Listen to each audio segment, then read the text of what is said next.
Okay guys, for today's video, since New Year na, well, kailangan natin mag-isip-isip, 'di ba? Ang dami nating pinagkagastusan ng December, 'di ba? Gastos dito, utang doon, kaskas ng credit card, so on and so forth, 'di ba? Ganyan na nangyari sa atin.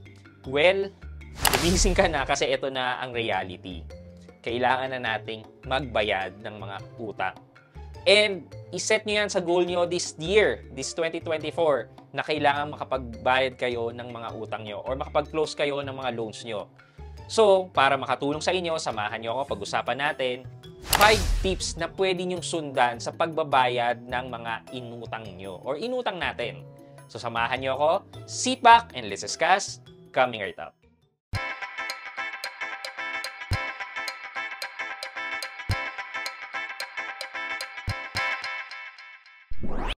Hi guys, this is Pat and you're in Pat Quintos Review TV. So if you're newer to my channel, I do reviews about entrepreneurship, small business, and personal finance na meron ako experience. Ginawa ko na yan ng videos and playlist na makikita nyo dito sa taas. At kung bago kayo dito sa channel ko, you may want to consider subscribing to my channel. Kung meron dyan sa inyo na medyo naging uncontrolled yung pangungutang during Christmas season, yan.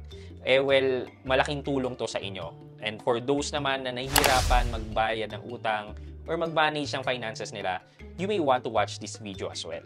Okay, eto, kailangan natin magkaroon ng overview kung ano ba yung haharapin natin. Syempre, alam natin na nangutang tayo. Pero nung time na umuutang na kayo, alam nyo ba kung saan nyo huhugutin ang ipangbabayad nyo dyan? Well, kung oo, well and good sa'yo. Magandang mindset yan na iniisip nyo na bago kayo umutang, portion dito, babawasan ko, yun ang ilalaan ko sa pagbabayad dyan. Congratulations, okay na okay ang mindset in terms of pangungutang. Well, kung medyo naging out of control naman ang pangungutang mo, pag-usapan na natin to. Okay, unang-una sa lahat, kailangan mo ilista lahat ng utang mo.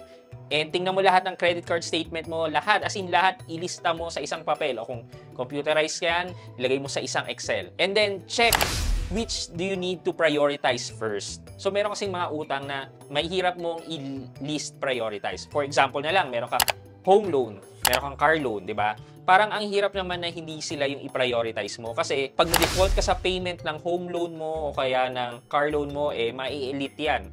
Mababawi yan ng bangko or ng pinag-uutangan mo. So, dun sa listahan mo, i-check mo kung alin ba yung top priority mo na utang mo and then yung least priority. Once na magawa mo yon, at least meron ka ng target na, ito, dito mapupunta yung malaking chunks ng income ko. So, ito yung mga uunahin kong bayaran. Isa pa, i-consider nyo rin yung interest rate ng mga loans nyo. Kung alin dyan yung may malaking interest, well, for me, mas okay na tapusin mo na kaagad yung may malaking interest na yan, then tsaka ka lumipat sa mga maliliit na interest na loan. Number 2, mag-create ka ng budget. Bakit? Ba't mo kailangan mag-create ng budget? Kasi kapag meron kang budget, alam mo kung magkano ang perang pumapasok sa'yo, alam mo kung magkano ang expense mo, alam mo kung magkano ang maisa-save mo. Maganda na meron kayong mine-maintain na budget at you stick with your budget. Kasi na-eliminate nito yung unnecessary expense na baka dumagdag pa sa utang mo dahil kinasgas mo sa credit card mo or mabawasan yung pambayad mo sa areas of your expense. Kunyari, mabawasan yung pambayad mo ng kuryente o pag nabawasan yan, uutang ka ulit, di ba? So, at least magkaroon ka ng maayos na budget na sinusundan mo. Well, for me, kung ako ang tatanungin nyo, yes, nagbabudget ako. Ang gamit kong pagbabudget ay Excel. For example, ayan, nakikita nyo, nasa taas yung income namin mag-asawa. And then, sa baba, nilista ko lahat ng mga expenses at saka mga bayarin. Mga credit card, mga loans, nandyan. And then, nag-allocate din ako ng budget on a daily basis na tipong doon namin hugutin yung mga pambili-bili na hindi mo naman mailalagay lahat doon sa listahan mo, yung mga unexpected budget, mga pabili ng mga anak mo. Siyempre, pag nagutom yung anak mo, hindi mo ba bibigyan ng pambili ng tinapay? So, naglaan din ako ng portion na yan para sa mga unexpected expense. So, yan yung budget na ginagawa ko and nakakapag-forecast din kasi ako dyan na by this month, matatapos ng bayarin ko, luluwag na. And then, pag medyo maluwag na, gagamitin ko yung extra, pandagdag na pambayad ng mas malaking utang. Parang ganon. So, malaki ang tulong ng pagbabudget. Maraming iba't ibang pagbabudget dyan and you may want to search na lang over the internet yung mas magagaling sa pagbabudget. Pero ako, nag-stick lang talaga ako sa simple. Pag ililista ko yung income, ililista ko yung expense, lilista ko yung savings. And from there, makakapag-forecast na ako. Okay, number 3 is consolidate your debt, kung possible. When I say consolidate your debt, mas okay na isa na lang yung binabayaran mo versus sa maraming maliliit na iba't iba pa ang interest rate, 'di ba? Kung isang tao na lang or isang bangko na lang or isang lending institution na lang yung binabayaran mo, is less stress pa yan sa'yo kasi isa na lang yung kausap mo, hindi yung maraming tumatawag sa'yo na nagpapaalala na kailangan mo na magbayad, marami kang due date na kailangan tandaan. So, kung ganyan ka, you might want to consider consolidating your debt. So, kuha ka ng isang malaking loan, and pag nakakuha ka na ng malaking loan na yan, bayaran mo lahat ng maliliit na loan mo, at least sila na lang yung kausap mo, sa kanila ka na lang nagbabayad, at hindi ka pa nai-stress masyado. Okay, number 4 is, kung currently limited yung income mo, you may want to look for side hustle o tinatawag nating racket. Hindi naman porket empleyado lang tayo, empleyado kayo, hanggang pagiging empleyado na lang kayo. Ako, guys, to just share, under ako ng corporate setup, isa akong workforce reporting manager. Kahit maganda na ang sweldo ko as a manager, may hawak akong tao, may mga sideline pa ako. Ang sideline ko is meron akong computer shop. Ayan, meron akong Shopee during that time. Meron akong cash in and cash out center, remittance center. Yan. So, hindi ko masasabing full-time na business ko yun kasi nagtatrabaho din ako. So, meron akong mga tao doon na nagmamanage, yung asawa ko, nandun, katulong ko. And from time to time, chinecheck ko yung mga sidelines kong yan.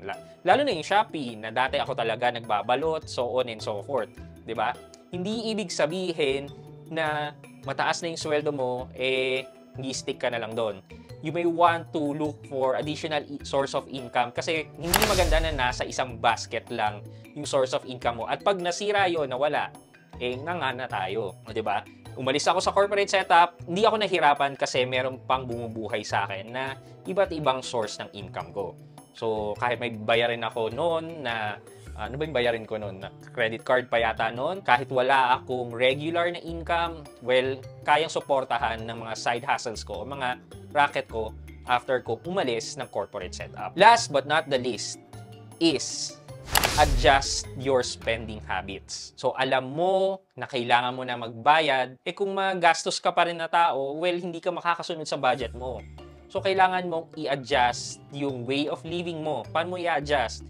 Kung dati, lagi ka nag-i-Starbucks or maging occasionally na lang yung pagpunta mo ng Starbucks, at least nakatipid ka. In my case, ito, i-share ko to sa inyo. Nasa corporate setup ako, talagang kada bagong Apple product, binibili ko yan every year. Bagong iPhone. And then, eventually, nauntog ako. Sabi ko, bakit ako bumibili ng ganito on a yearly basis? Gumagana pa naman. And then, that's the time na pinipigilan ko yung sarili ko na bumili ng mga high-tech gadgets na yan. And nag-focus ako sa ibang mga hobbies ko, katulad ng pag-gym, which is nakaganda pa sa health ko kasi hypertensive akong tao. And medyo nare-regulate ng exercise yung hypertension ko. So, you may want to check and adjust your lifestyle. So, itong 5 tips na to is sigurado ako na pag sinundan nyo to is kakaroon ng changes sa pagbabayad nyo ng utang. Kasi believe me guys, ginawa ko na to sa sarili ko. And I can say na effective naman kasi hindi ako bumalik ng corporate setup. Hindi ako bumalik na mag-apply na magtrabaho. Kasi nakakayanang suportahan ang pangangailangan ng pamilya ko. O, diba? So, sana may natutunan kayo, may nakuha kayong tips dito na may apply nyo sa sarili nyo buhay sa pagbabayad nyo ng utang nyo. I hope na makatulong tong information na to sa inyo. Okay, for our question of the day, bukod sa main source of income nyo na pagtatrabaho or business nyo, ano-ano pa yung mga side hustle nyo? And kamusta ang kitaan ng side hustle nyo? Let me know sa comment section sa baba para sa chance yung manalo ng 1,000 pesos sa ating GCash giveaway. And also, huwag nyo kalimutan maglagay ng hashtag Road to 75k subs and mag-like and subscribe dito sa aking channel for your chance to win naman sa ating cellphone giveaway once we reach our 75k milestone. So yun lang muna po for today's video. I hope you can like this video. Leave a thumbs up and if not, wala nang problema dyan. But continue to support me by subscribing to my channel by clicking the subscribe button and also the bell button sa tabi ng subscribe para mag-receive kayo ng latest notification sa lahat ng upload ko. Again guys, this is Pat Quinto and you're in Pat Quinto's Review TV. Bye-bye!